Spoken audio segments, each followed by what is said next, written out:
ये पहली कॉपी है और इस पे आपने नाम नहीं लिखा है, तो आगे से आप लोग नाम अपना ज़रूर लिख दीजिएगा और अपना घर का जो ज़िला है वो लिख दीजिएगा, ताकि लगे कि हाँ, भागलपुर से, मोतिहारी से इन्होंने ये आंसर राइटिंग किया है, तो एक पहचान के रूप में हो जाएगा। तो मौर्य कला की प्रमुख विशेषताओं का आलोचनात्मक परीक्षण करना था इस सवाल में।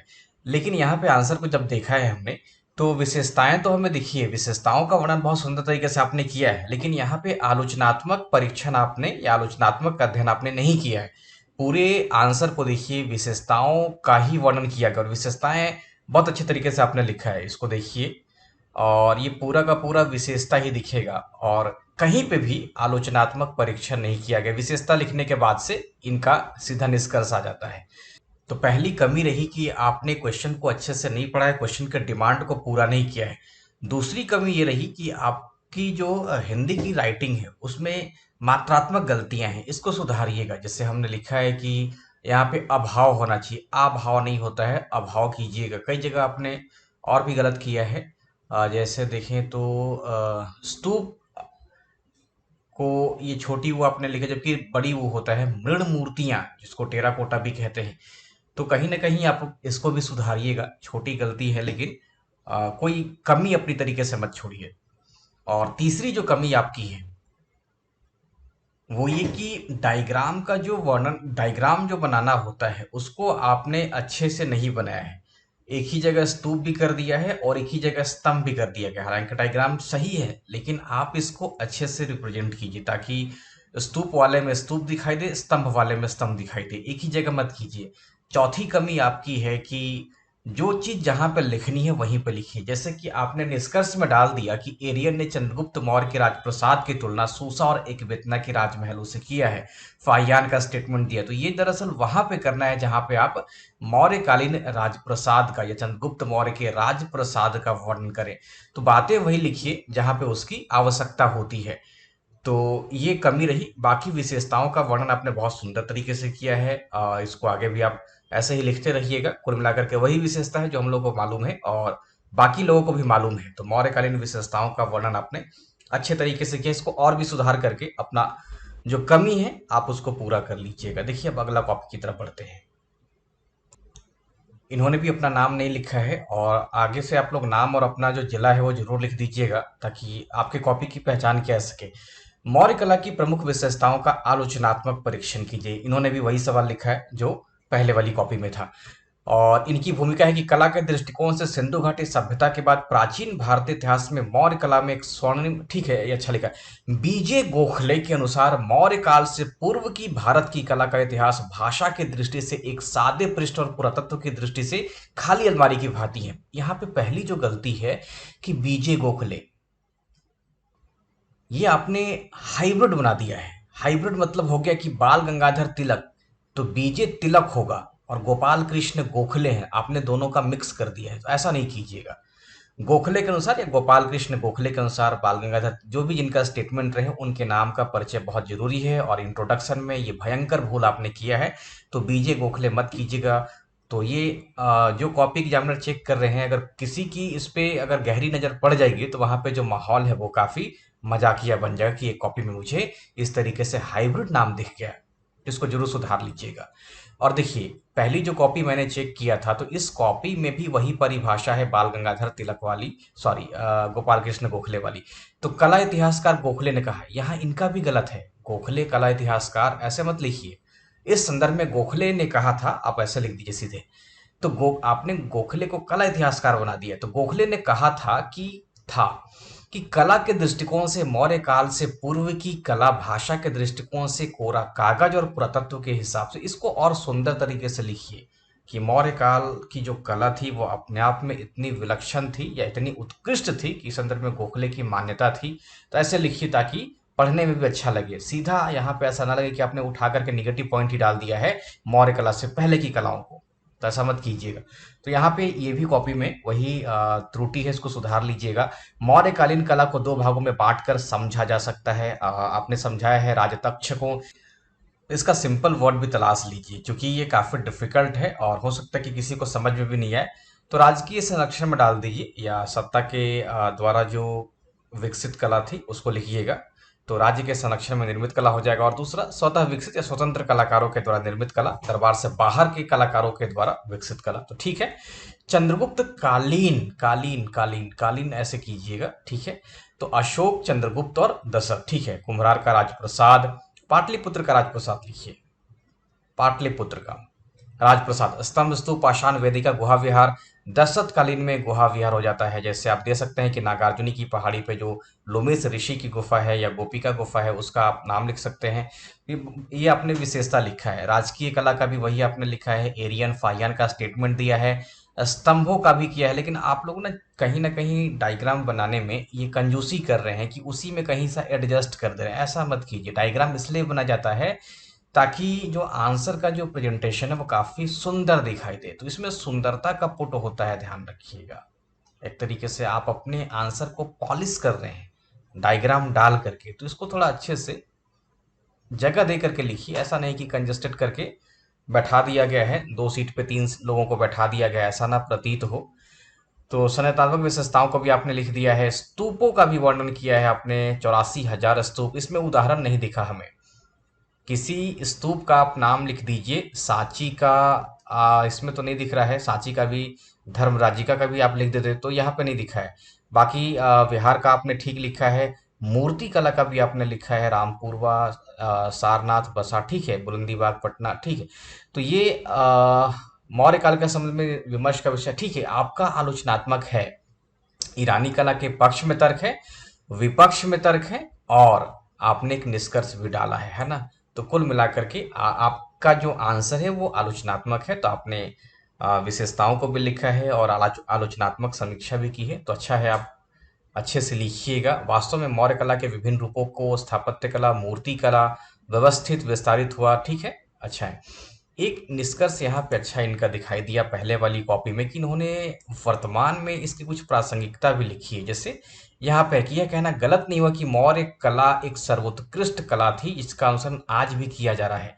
पटना का अशोक कन्वेंशन सेंटर, अगर कोई अशोक कन्वेंशन सेंटर गए होंगे तो वहां पे आपको दिखाई देगा सभ्यता द्वार, ध्यान रखिएगा। तो अशोक कन्वेंशन सेंटर में अशोक की भव्य प्रतिमा लगाई गई है ना। तो आप इसको लिख सकते हैं कि इसका जो प्रभाव है वो आज के स्थापत्य कला पे भी दिखाई दे रहा है, सरकारी इमारतों पे दिखाई दिया है। तो बिहार सरकार के द्वारा निर्मित अशोक कन्वेंशन सेंटर इसका अच्छा उदाहरण है, आप दे सकते हैं। इसके ऊपर प्रभाव दिखा, तो ये डाल दीजिएगा, बड़ा अच्छा इनका रहा। और देखिए तीसरी कॉपी को हम देखते हैं। इनका भी वही क्वेश्चन है, मौर्य कला की प्रमुख विशेषताओं को लिखना है और आलोचनात्मक परीक्षण भी कर देना है। अब देखिए इसमें क्या है कि मात्रात्मक गलतियां हैं, बहुत सारी गलतियां, इसको सुधारिएगा। और आपका आंसर अच्छा है और आपने दोनों पक्षों को लिखा है, विशेषता भी आपने लिखा है और आलोचनात्मक समीक्षा भी आपने इसका किया है। तो आपका आंसर अच्छा है। आपने कुछ गलतियां की हैं, जैसे देखिए मौर्य कला का भारतीय कला के इतिहास में एक युग विभाजक महत्व है, क्योंकि इसी समय कला में मिट्टी या लकड़ी की जगह सबसे पहले पाषाणों का व्यापक प्रयोग किया गया है ना। तो जरूर से आपने इसकी विशेषता का अच्छा लिखा है। देखिए गलती आप कहाँ पे किए हैं, गलती किए हैं आप यहाँ पे। इसी तरह मेगास्तिन ने इसकी खूबसूरती और रचनात्मकता का वर्णन किया। देखिए जो सभा भवन का अवशेष मिला है, तो ये तो राजप्रसाद का उदाहरण हो गया। यहाँ पे एरियन का, यूनानी यात्री और लेखक था एरियन, तो ये दरअसल इसकी तुलना सूसा और एक बेतना के महलों से करता है। फाहियान का उदाहरण आपको यहाँ पे लिखना था कि फाहियान ने इसको देव निर्मित महल कहा था। और मेगास्तिनी ने अपनी पुस्तक इंडिका में पाटलिपुत्र के नगर के बारे में बताया है। तो नगरों की चर्चा की है, जरूर से इसको बताइएगा आप लोग, ठीक है। तो नगरों में हो जाएगा कि इसकी खूबसूरती और रचनात्मकता का वर्णन, तो पूरा आप लिखिएगा इसमें कि मेगास्तिनी ने पाटलिपुत्र नगर के सौंदर्य का वर्णन अपने पुस्तक इंडिका में किया है, आप इसको लिखिएगा। स्तंभ, यह मौर्यकालीन स्थापत्य कला का सबसे उत्तम उदाहरण है। यह स्तंभ मुख्यतः अशोक द्वारा धर्म के प्रचार प्रसार हेतु भारतीय उपमहाद्वीप में स्थापित किए गए थे। ये 2 प्रकार के थे, ठीक है। अच्छा है। लिपिबद्ध सादे स्तंभ, आपका बाकी सब कुछ अच्छा है, कुछ एक जगह गलतियां हैं, बाकी सब बहुत शानदार आपने लिखा है। और तस्वीर भी ठीक है, थोड़ा और अच्छा से लिखिएगा, हर्मिका वगैरह थोड़ा अच्छा से इसको शब्दों में लिखिएगा, बढ़िया से राइटिंग बनाइए। और ठीक है, आपका मूर्ति कला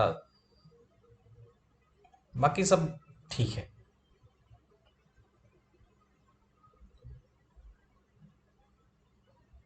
निष्कर्ष में अंततः कहा जा सकता है कि मौर्य कला पर ईरानी कला का प्रभाव न के बराबर है। देखिए बराबर आपने कैसे लिखा है। यही सब छोटी छोटी चीजों को आपको सुधारना है। निष्कर्षतः कहा जा सकता है, देखिए कैसा रिपीट हुआ है। अंततः कहा जा सकता है, निष्कर्षतः कहा जा सकता है। मौर्य कला कला की दृष्टि से अपना उल्लेखनीय स्थान रखती है। कुल मिलाकर के कहा जा सकता है, देखिए अब अंततः कहा जा सकता है, निष्कर्षतः कहा जा सकता है, कुल मिलाकर के कहा जा सकता है। तो कहीं न कहीं इसमें थोड़ा-सा जो शब्द है उसका आपने अच्छा इस्तेमाल नहीं किया है।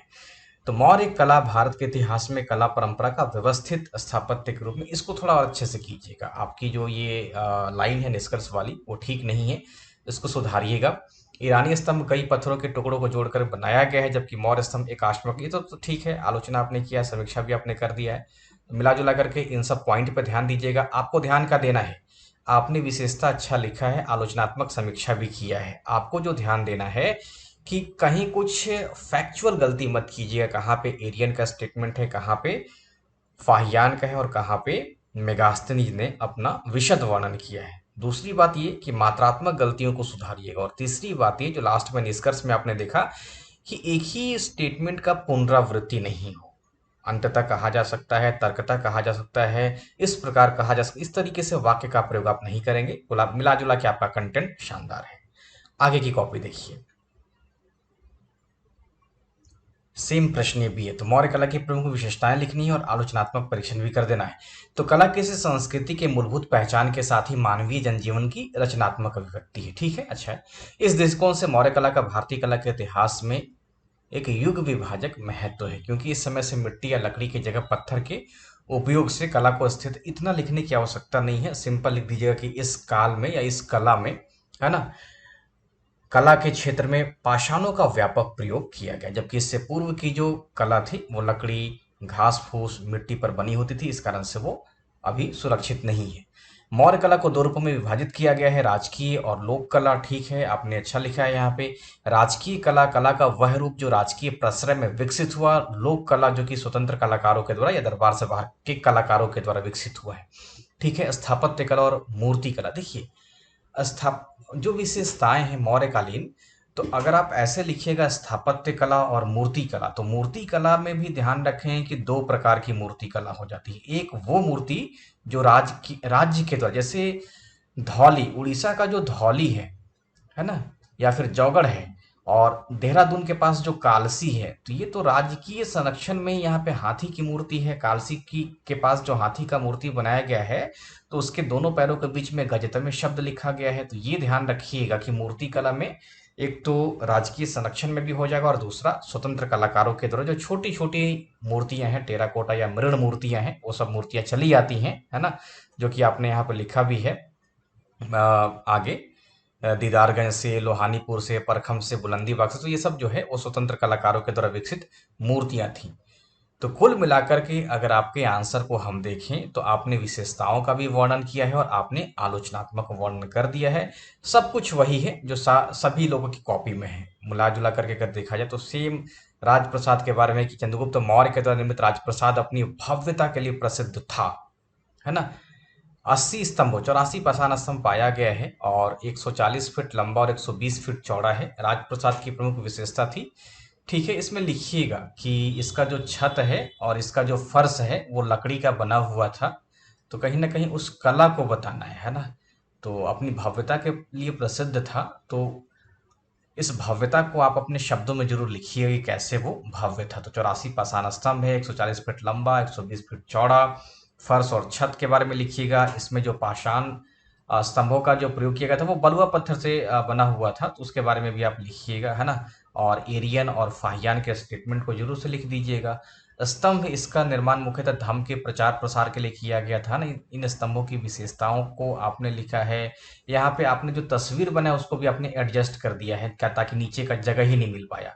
ऐसा मत कीजिएगा, ऐसा मत कीजिएगा। थोड़ा सा आप दिमाग लगाइएगा, थोड़ा चलाइएगा कि थोड़ा सा इसको एकांश में लेकर और नीचे करके इस पेज को पूरा भर ही देते, और आगे वाले पेज पे यहाँ पे आप पूरे बढ़िया से मानचित्र बना देते या डायग्राम बना देते। देखिए जब आपको पता है कि दो कला आ ही रहा है, एक मौर्य कला में आ सकता है और एक पाल कला में आ सकता है, और ये हो सकता है कि फर्स्ट या सेकंड ही आप इसका आंसर लिखिए। तो अगर कहीं प्रैक्टिस कर लेते हैं, 2-3 मैप मौर्य कला में है ना? 2 मान लीजिए कि एक आप स्तंभ का बनाते हैं और दूसरा स्तूप का बनाते हैं। तो मौर्य कला में 2 डायग्राम का खूब बढ़िया से आप प्रैक्टिस कर लीजिएगा, है ना? तो आपका जो स्कोर है या मार्किंग होगी आपकी अच्छी हो जाएगी, सुंदर दिखना चाहिए। स्तूप स्तूप कलाकार, हाँ, आपका स्तूप अच्छा लिखा हुआ है, बाकी कई लोगों ने स्तूप ऐसे लिख दिया तो उसको सुधारिएगा। स्तूप कला रूप का निर्माण मौर्य काल से पहले से चला आ रहा था, ये सब लिखने की आवश्यकता नहीं है, आप उस कला को बताइए। इसे व्यवस्थित रूप से मौर्य काल के दौरान प्राप्त हुआ। ठीक है, स्तूप, इसे व्यवस्थित रूप, थोड़ा सा लाइन को सुधारिए, आप लिखने क्या जा रहे हैं। स्तूप वास्तव में बौद्ध धर्म से जुड़ा एक धार्मिक स्थल है। ठीक है, कहा जा सकता है, लेकिन बेसिकली कला को ज़्यादा बताना है, कला को और अच्छे से बताइए। या आप पीछे वाले कॉपी के आंसर को फॉलो कीजिएगा। इसकी संरचनात्मक विशेषता को इस आकृति में देख सकते हैं। ऐसा मत घड़ा की तरह मत बना दीजिए, थोड़ा प्रैक्टिस कर लीजिए, प्रैक्टिस कर लीजिएगा कि कैसे स्तूप का निर्माण करना है। हमको खुद ही नहीं आता है, लेकिन प्रैक्टिस जरूर आप लोग कर लीजिएगा कि कैसे इसको बनाना है ना। देख लीजिएगा अच्छे से, सुंदर बन जाए, जो डायग्राम है अंडाकार यहाँ पे हो जाए, है ना, तो ज़्यादा अच्छा लगेगा, खूबसूरत लगेगा। थोड़ा प्रैक्टिस करने की आवश्यकता है। क्योंकि आपको नाम याद हो गया है, छत्र का, हर्मिका का, गुंबद का, चबूतरा का, चबूतरा देख लीजिएगा था कि नहीं, प्रदक्षिणा पथ था, वेदिकाएं और तोरण द्वार। तो इसको थोड़ा सा आपको जब नाम हो गया तो जो मानचित्र है, डायग्राम है, उसको बढ़िया से बना लीजिएगा। गुहा विहार, मौर्य काल में पहाड़ों को काटकर गुफा विहारों का निर्माण किया गया था। ये गुहा विहार वर्गाकार या आयताकार, ये गलत है। जिनकी दीवारों और छत पे चमकदार पॉलिश किया गया है, दरअसल इसको बढ़िया से लिखिए। आप मेरे आंसर को ही देख लीजिएगा, जिसमें मौर्य कला में मैंने बताया है, उसको देख करके हूबहू उतार लीजिए, बढ़िया से उदाहरण दीजिएगा जरूर से। क्योंकि गुफा विहार का तो बिहार प्रतिनिधित्व करता है, जो बराबर की है ना, पहाड़ी, वहां पे आपको दिखाई देगा। अशोक और दशरथ निर्मित जो नागार्जुन की पहाड़ी है, वहां पे दशरथ निर्मित गुफा दिखाई देगा। तो उन सबको सही कीजिए। मूर्ति कला के अंतर्गत 2 वर्गों में कला को विकसित किया गया। स्तंभ के ऊपर में बहुत सुंदर आपने लिखा है, तो स्तंभ के ऊपर हो गया मूर्ति कला का विकास। राजकीय संरक्षण, बहुत शानदार, बहुत सुंदर। मुख्यतः पशुओं की आकृति को प्रधानता दी गई है। इसमें सबसे प्रसिद्ध सारनाथ का स्तंभ है, जिसे राष्ट्रीय चिन्ह के रूप में अपनाया गया। लगभग 7 फीट इसकी लंबाई है ना। तो ठीक है, लौरिया नंदनगढ़, लौरिया रिराज था, ठीक है, सारनाथ, हाथी, संकेसा, ठीक है। तो यहाँ से पशु मूर्तियां मिली हैं। स्वतंत्र रूप से विकसित मूर्ति कला को आपने अच्छा लिखा है, आलोचना भी आपने किया है, तो आपने सब कुछ कर दिया है। और निष्कर्ष में है कि मौर्य मौर्य काल भारतीय इतिहास में राजनीतिक एकीकरण के दौर का, इन सब की लिखने की आवश्यकता नहीं है। मौर्य कला को आप लिखिए। मौर्य कला भारतीय कला परंपरा का प्रस्थान बिंदु है। इस दौरान, इस कला के दौरान विकसित कला परंपरा आज भी कला प्रेमियों के मध्य प्रेरणा का विषय बना हुआ है। और इसको अच्छे से लिखिए थोड़ा सा। अब आगे वाली कॉपी देखते हैं। मौर्य कला पर प्रकाश डालिए और इसके प्रभाव का विश्लेषण कीजिए। तो इनका आलोचनात्मक नहीं है, प्रभाव के बारे में विश्लेषण भी करना है। और अपर्णा दुबे जी का ये कॉपी है। कला किसी देश, काल और स्थान के संस्कृति की वाहिका होती है। कला के द्वारा ही हमें किसी स्थान, देश, काल के सामाजिक, आर्थिक और राजनीतिक विषयों की जानकारी। आपका भी गलत है, मात्रात्मक गलतियां दिखती हैं, उसको सुधारिएगा। और कला की परिभाषा आप कोचिंग वाला मत उतारिए। देखिए, यहाँ तक आते आते आपको मालूम चला कि लगभग लगभग आप लोगों का जो परिभाषा है वो कहीं ना कहीं मिलता है। तो कुछ मत कीजिए इसमें। अगर कला को परिभाषित करना है तो कला की परिभाषा आप गूगल से उठा लीजिएगा। कला क्या है टाइप कर दीजिएगा, उस पर दुनिया भर का परिभाषा निकल करके चलाएगा। जो सिंपल वर्ड में परिभाषा है आप उसको उठा लीजिएगा। क्योंकि कला की हजारों परिभाषा है, जिसमें किसी एक को मान्यता मिली ही नहीं है। संस्कृति की अनेक परिभाषाएं हैं, किसी एक को मान्यता प्राप्त ही नहीं है। इसी कारण से कोई भी आप परिभाषा लिखिए तो सिंपल वर्ड में लिख लीजिएगा। बिहार में कलाकार मौर्य काल से ही माना जाता है। मौर्य काल में लकड़ी से लेकर के पत्थर तक का अनेक परिवर्तन देखा गया। इन आपको अभी और लिखने की आवश्यकता है। लिखते लिखते आप और अच्छा लिखिएगा। ऐसा माना जाता है कि पत्थर का पहला प्रयोग मौर्य काल में, ये सब गलत लाइन है, ये सब आप ऐसे मत लिखिएगा कि पत्थर का जो पहला प्रयोग किया गया वो मौर्य काल में ही हुआ था। इसने इस कला को चीर से, मौर्य काल में दरअसल जो कला के रूप में पत्थरों का व्यापक प्रयोग किया गया, इसी कारण से जो कलाकृतियां वो अस्थायी हो गई है ना। ये मुख्य कारण है ना। गृह निर्माण की अनेक नवीन शैलियों का विकास हुआ, जो बाद में स्थापत्य कला का आधार बनी। अतः हम कह सकते हैं कि मौर्य कला ने, तो गृह निर्माण की अनेक नवीन शैलियों का विकास हुआ। इसका भी कोई उदाहरण मौजूद नहीं है। गृह निर्माण अलग हो जाता है, गृह में मत लिखिएगा। मौर्य कला का स्वरूप और प्रकृति, मिला जुला के अगर इसको देखें तो बहुत सिंपल, इसमें कुछ करना ही नहीं है। राजकीय कला और लोक कला में बांट दीजिए। राजकीय कला में कुछ एक उदाहरण है और लोक कला में कुछ एक उदाहरण है। जैसे राजकीय कला का आपका उदाहरण है तो ये राजप्रसाद है, राण प्रसाद जैसा दिख रहा है, तो राजप्रसाद साफ साफ लिखिए, क्योंकि प्रतिस्पर्धा बहुत ज्यादा है। तो चंद्रगुप्त मौर्य का राजप्रसाद, यहाँ पे मौर्य लिख दीजिए, क्या दिक्कत जा रहा है, थोड़ा सा अच्छे से लिखिए। चंद्रगुप्त द्वितीय भी तो है, इसी कारण से यहाँ पे चंद्रगुप्त लिखना सही नहीं है, तो चंद्रगुप्त मौर्य लिखिए पूरा नाम। नहीं तो गुप्त वंश वाला चंद्रगुप्त द्वितीय चलाएगा, प्रथम चलाएगा। स्तंभ और स्तूप अशोक का और गुफा दशरथ का, क्या गुफा अशोक ने नहीं बनवाया था तो फिर बराबर की पहाड़ी पर किसने गुफा बनाया था, तो यहाँ पे ये भी गलत हो जाएगा, तो ऐसा मत कीजिएगा। मिला जुला करके थोड़ा और आपको प्रैक्टिस करने की आवश्यकता है, समझने की ज्यादा आवश्यकता है आपको, इसको ध्यान रखिएगा। समझना बहुत जरूरी है कि आप जो लिखने जा रही हैं वो सही है या गलत है।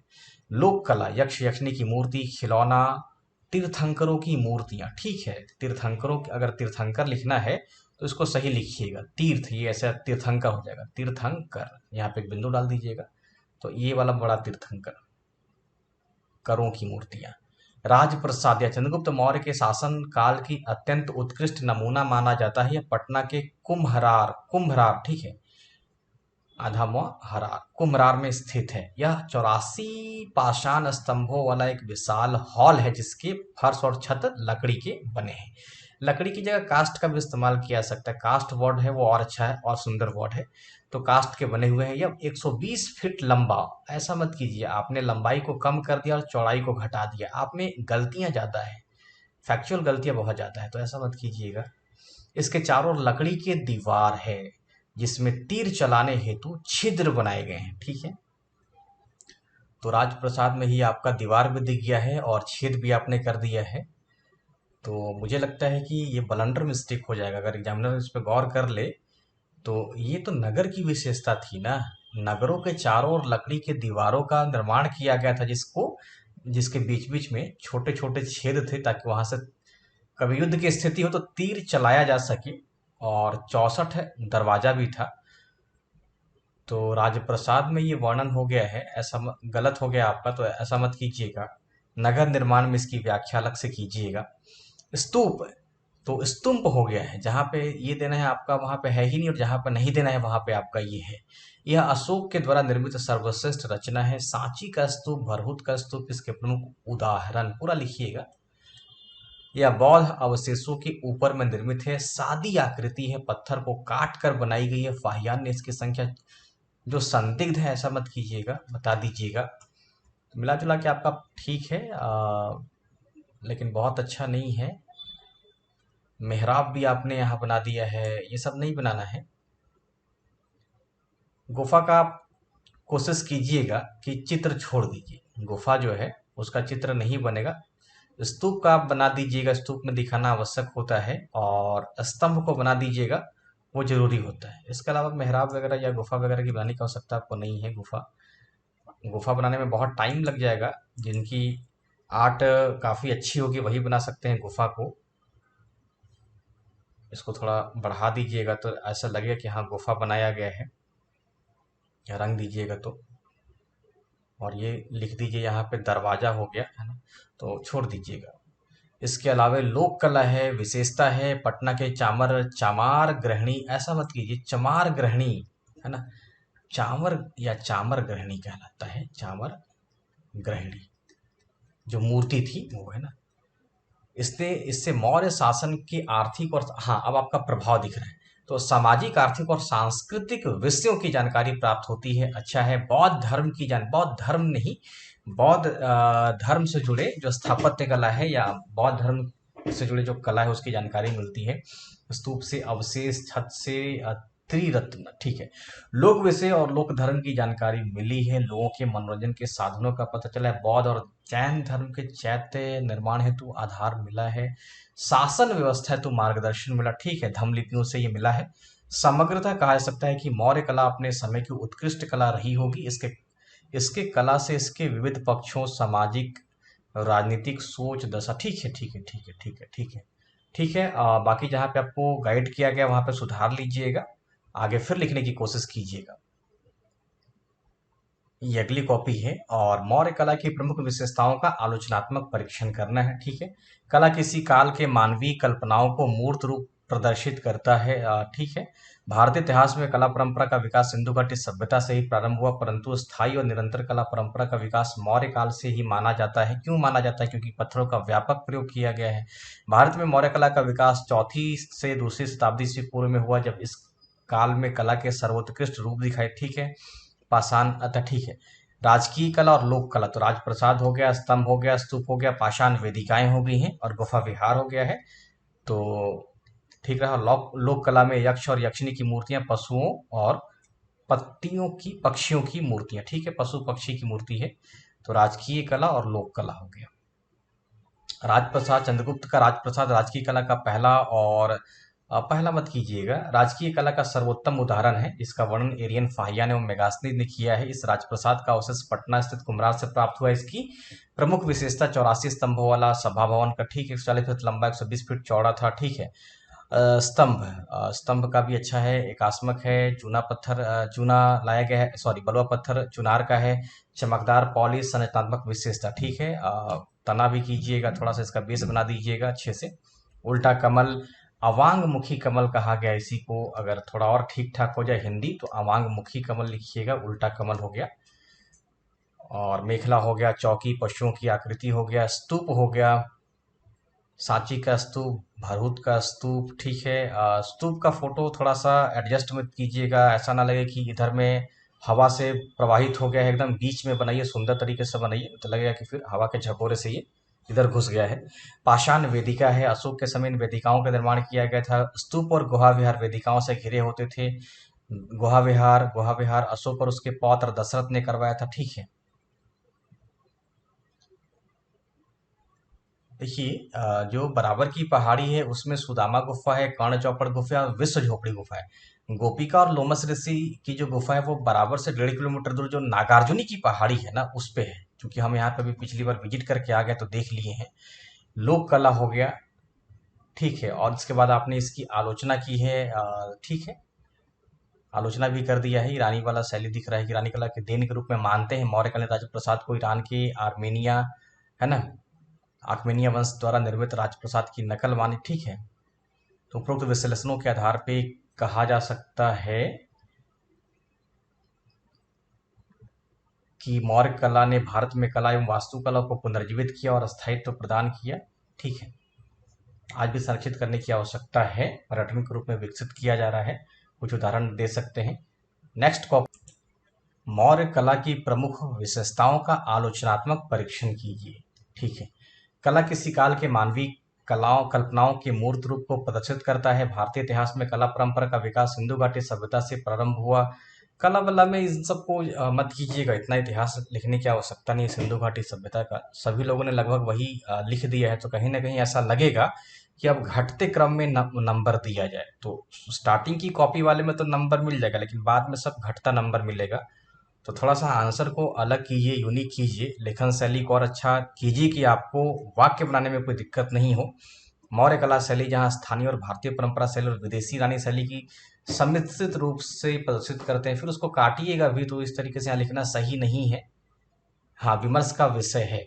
कला समीक्षकों के अनुसार मौर्य कला में समृद्ध राजनीतिक स्थिति में कला के विविध रूपों का विकास हुआ। राजकीय संरक्षण में जहाँ स्थापत्य कला को प्रधानता दी गई, वहीं स्थानीय लोक कला में मूर्ति कला का बहुत बहुत बढ़िया लाइन ये है, तो इसको थोड़ा सा हाईलाइट करके भी लिख दीजिएगा। मौर्य कला का रूप, प्रमुख और अन्य, स्थापत्य कला, मूर्ति कला, घेड़ेदार कुएं, मृदभांड। तो ऐसा तो नहीं है। मूर्ति का मौर्य कला के रूप में जो स्थापत्य कला है यहाँ पे कीजिएगा, मौर्य कला में राजकीय और लोक कला ही कर दीजिएगा, यही ज़्यादा फेमस है, कुआं वगैरह का नहीं है।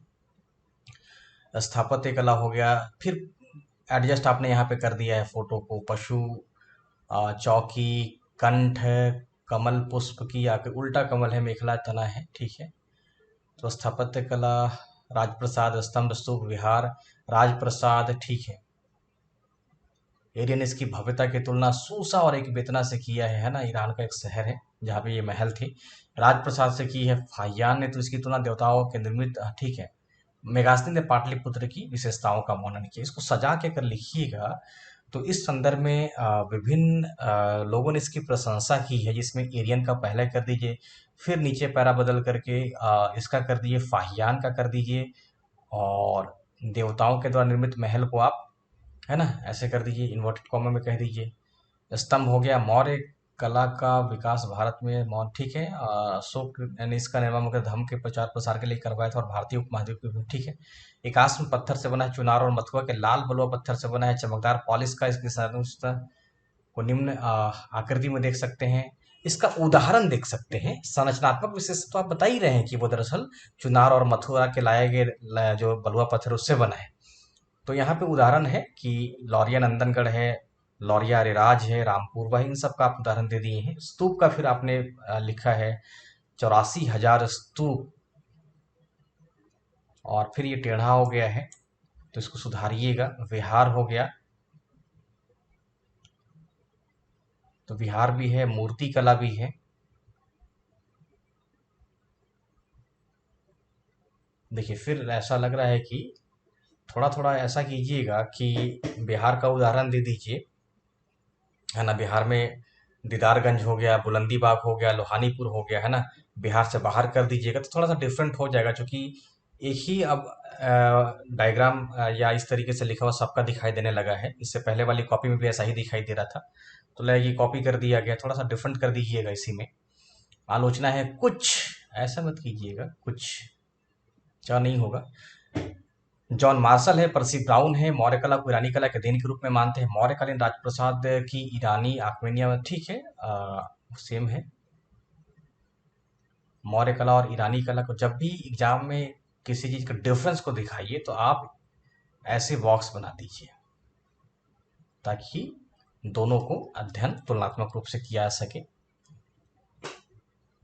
समीक्षा आपने नहीं किया है, बस अंतर लिख दिया है। समीक्षा कर दीजिए कि नकल नहीं है, ऐसा कहना सही नहीं है। मौर्य काल भारतीय इतिहास में राजनीतिक एकीकरण के दौरान प्रारंभिक बिंदु माना जाता है। ठीक उसी प्रकार मौर्य कला में विकसित मौर्य कला भारतीय कला परंपरा। निष्कर्ष को और अच्छा लिखिए। कला प्रेमी देखिए, इससे पहले वाला भी आंसर में कला प्रेमियों के मध्य, तो आपने जहां से नोट्स उतारा है उसको थोड़ा सा और मॉडिफाई कीजिएगा, तभी आपको मार्क्स मिलेगा। नहीं तो हो सकता है कि पहले वाले नंबर पर 10 मिले, यहाँ पे आपको 7 नंबर मिले, तो आंसर एक होने के बाद भी स्कोर अलग अलग हो जाएगा। अब देखिए नेक्स्ट कॉपी ये है, तो इस कॉपी में पाल कला की विशेषता लिखी हुई, तो इसको बाद में देखा जाएगा, पहले मौर्य कला को देख लेते हैं। और सिंधु घाटी सभ्यता के नगर नियोजन ये भी बाद में देखा जाएगा। आज का जो टॉपिक है वो अपना मौर्य कला है, तो इस कॉपी में मौर्य कला दिखाई दे रहा है। तो मौर्य कला के बारे में इनका लिखना है।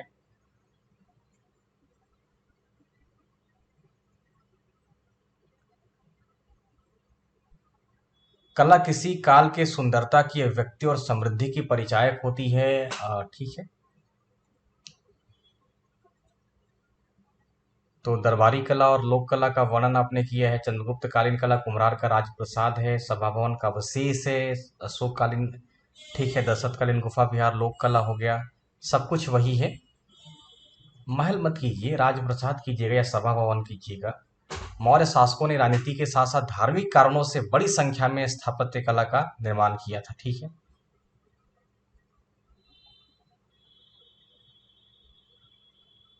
हाँ, ये आपका डिफरेंट मैप यहाँ पे दिखाई दिया है, और यहाँ पे थोड़ा थोड़ा बिंदु बना दीजिएगा। ये पाटलिपुत्र का अच्छे से बना दीजिएगा, जहानाबाद कर दीजिएगा, गया थोड़ा और दक्षिण में, यहाँ पे जहाना गया नहीं है। उसके बाद इधर में देखिएगा, पश्चिमी चंपारण में हो जाएगा लौरिया नंदनगढ़, ये पश्चिमी चंपारण में है, और लौरिया अरेराज और रामपुरवा पूर्वी चंपारण में है, तो इसको पूरब में दिखा दीजिएगा। वैशाली को आप पटना से नॉर्थ में दिखा दिए, थोड़ा उत्तर में दिखा दीजिएगा, ठीक है। हाँ, यहाँ पे इसी बगल में ऐसा भारत का मानचित्र आपने बना दिया, तो थोड़ा डिफरेंट अलग अलग बनाइएगा, अलग अलग कर दीजिएगा, तो एक मानचित्र का आधार यहाँ से भी मिला है, तो आप लोग बना लीजिएगा। और साफ लिखिए, साफ लिखना बहुत जरूरी है। ये ऐसा लिखा हुआ है कि पूरा पढ़ने का मन भी नहीं कर रहा है, तो थोड़ा और अच्छे से लिखिए। और आपका जो लिखा हुआ है काफी शानदार है, वो देखने से लग रहा है कि आपने, इस प्रकार हम देखते हैं कि मौर्य कला विविध आयामों से परिपूर्ण थी। इसकी अपनी शिल्पकला वैज्ञानिकता विधि बहुत अच्छा है, बहुत अच्छे से लाइन है, ठीक है। नेक्स्ट कॉपी जो आप लोगों की है, हाँ, इसको इसको चेक कर दिया गया है। इतिहासकार गोविंद, ऐसे मत कीजिए, चेक नहीं किया है हमने आंसर राइटिंग का ये जो हिस्सा है, इस ऐसा ही आंसर है, ऐसा ही कॉपी को मैंने चेक किया है, मिलता जुलता, लेकिन ये दूसरा है। मौर्य कला की प्रमुख विशेषताओं का आलोचनात्मक परीक्षण कीजिए। कला मानवीय जनजीवन की रचनात्मक अभिव्यक्ति के साथ साथ किसी विशिष्ट संस्कृति की मूलभूत पहचान भी होती है। ठीक है, किसी संस्कृति की मूलभूत पहचान होती है। मौर्य कला भारतीय कलात्मक गतिविधियों में सर्वश्रेष्ठ मानी जाती है। भारतीय कला के इतिहास का प्रादुर्भाव सिंधु घाटी सभ्यता से होता है, लेकिन उस काल के साक्ष्य अधिक न मिलने के कारण व्यवस्थित कला का विकास मौर्य काल से ही माना गया है। इतिहासकार मत कीजिएगा, स्वतंत्रता सेनानी या सिंपल गोखल लिख दीजिएगा। मौर्य काल से पहले भारत की कला का इतिहास भाषा के दृष्टि से सादा पन्ना। ठीक है, ये लगभग मुझे लगता है कि 4 लोगों ने या 3 लोगों ने ऐसा लिखा है स्टेटमेंट को, आप बदल दीजिए, छोड़ दीजिएगा उसको। मौर्य युगीन कला को हम 2 भागों में बांटते हैं, मौर्य कला और लोक कला। ठीक है, राजप्रसाद स्तंभ स्तूप हो गया, गुफा हो गया, सिक्का चैट, ठीक है, मृग मूर्ति, मनका, मिट्टी के बर्तन, अन्य प्रकार की मूर्तियां। तो कुछ विशेषताएं आपने लिखा है, मूर्तियों में चमकदार पॉलिश का, सब में चमकदार पॉलिश किया गया है, न सिर्फ मूर्तियां बल्कि स्थापत्य कला में जो स्तंभ वगैरह थे, बलुआ पत्थर से निर्मित है मूर्तियां, सभी मूर्तियां आकार में विशाल हैं, ऐसा नहीं है, छोटी छोटी भी मूर्तियां मिली हैं। शारीरिक शारीरिक संरचनाओं को अत्यधिक सुंदरता, जैसे देखिए अशोक का जो शिलालेख है वो उसको दीर्घ शिलालेख भी कहते हैं और लघु शिलालेख भी कहते हैं, है ना, छोटा बड़ा दोनों है। तो मूर्तियां आप लिख सकते हैं कि राजकीय संरक्षण में जो निर्मित मूर्तियां हैं वो आकार में विशाल हैं, तो राजकीय वाला आप कर सकते हैं। उसके बाद शरीर पर कपड़े और आभूषण पूर्णता लिए हुए हैं। मूर्तियों में सतही पॉलिश, मूर्तियों की सतह पॉलिश किए हुए हैं, ईरानी प्रभाव के संकेतक हैं। एकास्मक पत्थर का उपयोग किया गया है। आम जनमानस की कला में कला के प्रति प्रेम को सीधे देखा जा सकता है। इन मूर्तियों में देवी देवताओं के खिलौने, मौर्य कला पर, ठीक है, विशेषताओं को आपने पॉइंट वाइज लिखा है, ठीक है। मौर्य और ईरानी का आपने आंसर भी, सॉरी, मौर्य और ईरानी का आपने तुलनात्मक अध्ययन भी किया है यहाँ पे, और इसके बाद साफ है, कुछ नहीं है। तो कुल मिलाकर के आपका जो आंसर है वो अधूरा ही है। तो आलोचनात्मक परीक्षण आपने किया नहीं, आलोचना कर दीजिएगा और एक निष्कर्ष डाल दीजिएगा। हो सकता है कि आपका स्कैन करने में एक पन्ना छूट गया हो, इसके आगे वाला पन्ना तो नहीं है, 2 ही पेज का ये आंसर है, तो ठीक रहा। तो ये अभी तक की कॉपी रही आप लोगों की, और एक और कॉपी है, यहाँ पे भी वही क्वेश्चन लिखा गया है, परीक्षण करना है आलोचनात्मक, और परिभाषा वही लिख दिया गया। तो कहीं ना कहीं आप लोग एक ही कोचिंग संस्थान के नोट्स को या एक ही गाइड के नोट्स को आपने उतार दिया है, तो थोड़ा इसको बदलिए, ये बदलने की आवश्यकता है। सोचिए अगर 40-50 कॉपी को देखा जाए, अभी तो ये 4 ही 5 का कॉपी का हमने लिया है, तो कितना खराब लगेगा, तो उसको सुधारिए। क्योंकि बाकी चीजें एक ही रहेंगी, कुछ ही जगह पे आप थोड़ा डिफरेंट दिखा सकते हैं। आप डायग्राम का प्रयोग सुंदर तरीके से कर दीजिएगा, तो वहां पे एक आपका प्रयोग अच्छा आपको स्कोर कर सकता है ना। प्रेजेंटेशन मायने रखता है। कहीं त्रुटि मत कीजिए, स्तूप ऐसे मत लिख दीजिए, तो हो सकता है कि यहाँ पे भी एक आध नंबर आपका थोड़ा बढ़ जा सके। तो कुछ एक जगह, बाकी सब वही लिखेंगे, राजकीय कला और लोक कला में वही लिखेंगे, वही राजप्रसाद है, और कोई है नहीं कि 100 एग्जाम्पल में कोई एग्जाम्पल उठाना है, नहीं, राजप्रसाद तो एक ही है। बाकी स्तंभ है, स्तूप है, गुहा विहार है, पाषाण वेदिकाएं हैं, लोक कला हो गया, तो सब तो वही लिखेंगे। देखिए अभी तक हमने नहीं देखा कि किसी में धौली का उदाहरण दिया गया है या किसी में कालसी का उदाहरण दिया गया, तो इन सबको लिखिए आप, कहीं ना कहीं आपको स्कोर बढ़ा देगा, क्योंकि सबका कमोबेश एक ही आंसर दिख रहा है, परिभाषा से लेकर के निष्कर्ष तक कला प्रेमी सब कुछ दिख रहा है एक ही जैसा। उसको सुधारिए, नहीं तो आंसर फिर या फिर जो नंबरिंग है वो जनरल हो जाएगा। राजकीय कला, स्तंभ वस्तु पाषाण वेदिका गुहा विहार, ठीक है, स्तंभ हो गया, स्तूप हो गया, पाषाण वेदिका गुहा विहार हो गया, ठीक है।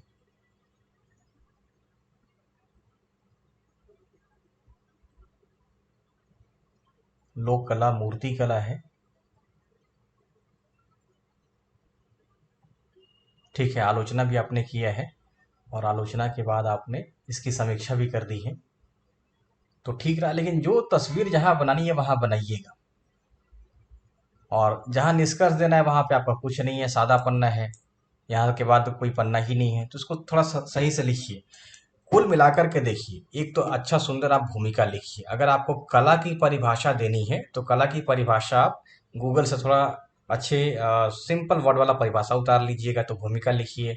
अब देखिए यहाँ पे जब इसका विश्लेषण कीजिएगा उस क्वेश्चन का या विस्तार दीजिएगा, तो देखिए पूछा क्या गया है, तो उसकी विशेषता और आलोचनात्मक परीक्षण यहाँ पे कर दीजिएगा, फिर जाकर के एक निष्कर्ष दे दीजिएगा, और विस्तार में देखिए कहाँ कहाँ डायग्राम देना है वहां वहां बना दीजिएगा। दो तरीके का सवाल यहाँ पे दिखाई दिया था, एक आलोचनात्मक परीक्षण और एक में मौर्यकालीन प्रभाव का भी वर्णन किया गया था। तो विस्तार में जहाँ पे प्रभाव पूछेगा आप विशेषता बता के प्रभाव दिखाइए, और जहाँ पे आलोचनात्मक परीक्षण पूछेगा वहां पर विशेषता दिखा करके आलोचनात्मक परीक्षण कर दीजिए और निष्कर्ष डाल दीजिए। तो बहुत सिंपल ही था।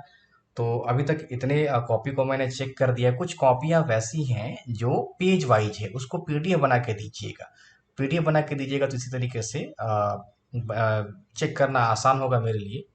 तो अगली कॉपी की प्रतीक्षा रहेगी। आप लोग इसी तरीके से लिखते रहिए, सुधारते रहिए। कमेंट बॉक्स में भी आप अपना ओपिनियन जरूर लिखिएगा। Thank you.